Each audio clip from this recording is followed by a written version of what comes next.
All right. Let me start with a pretty casual question, because this is the kind of question that usually shows up when you're alone. Have you ever asked yourself, is this really the marriage I wanted? Yeah, honestly, of course. And if we're being real, that question never comes up when things are going great.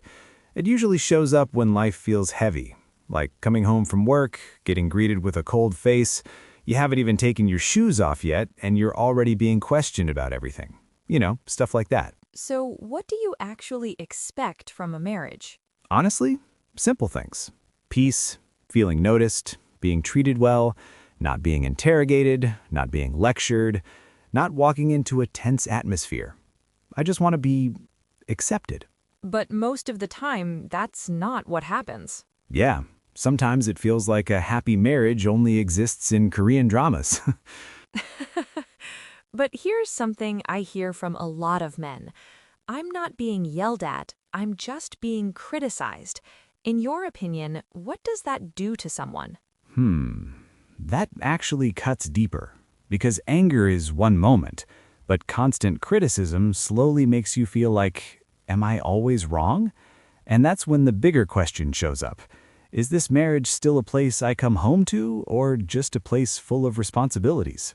So, why do you think so many men don't talk about this? Fear. Fear of being called weak. Fear of being told they're ungrateful. When in reality, they're just tired. Men are taught to have high egos, to solve everything on their own, to not involve anyone else unless they're completely stuck. So, they're exhausted but don't know who to explain it to. Exactly. And when that exhaustion gets buried, it eventually explodes. And when that happens in a marriage, it's terrifying. Because it doesn't just affect the husband and wife, the kids feel it too. And this is often how broken homes begin. I get it.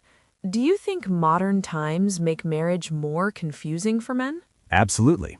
Culture changes fast, but men's roles were never really renegotiated.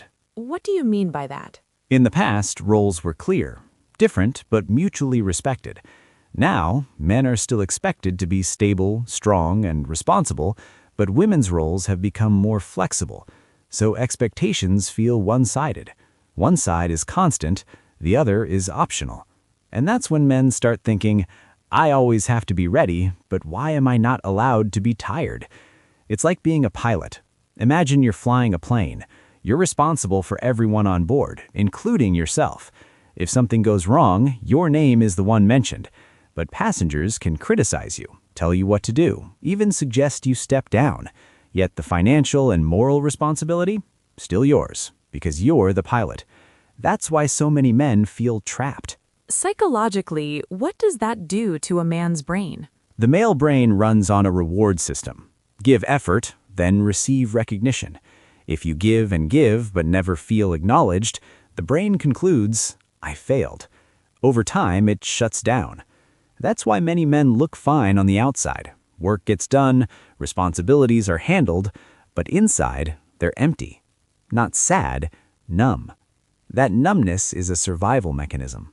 Let's talk about a situation many listeners will relate to. You come home exhausted, physically and mentally. You just want to share a little, but instead you're met with comparisons. I'm tired too. You don't understand me. At that point, how does a husband usually react? Oh, this hits like 95% of husbands. At first, they argue. They want to be understood. Then they give in, because men are taught they should give in, even though it's not actually required. Then they try to be more patient, and eventually, this is just me not speaking for all men, but if I were there, I'd go quiet, stop sharing, stop hoping. Not because I'm running away, but because I'd start asking myself something scary. If I still live in this house, do I actually control my own life? Is that rock bottom or a moment of awareness? Awareness. If you're brave enough to be honest. If there's one thing that needs to change first, what is it? Boundaries. Why boundaries? Because without boundaries, you'll keep giving until you're empty. What do realistic boundaries look like? Clear work hours, meals without phones, and a time for yourself.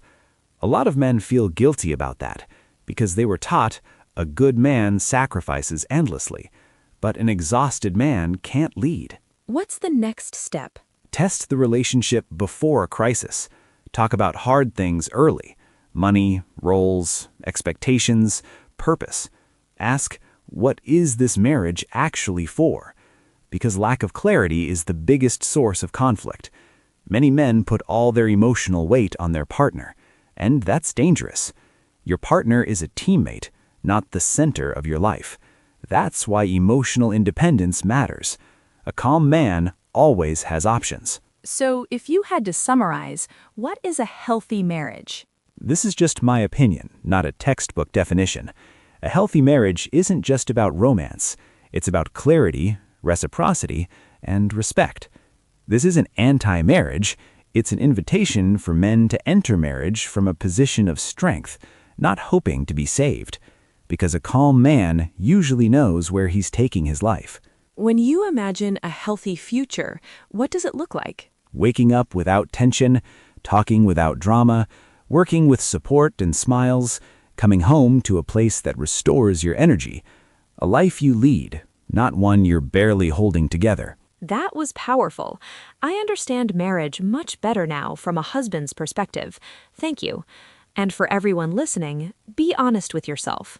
Which part hit you the hardest? And what small step can you take this week?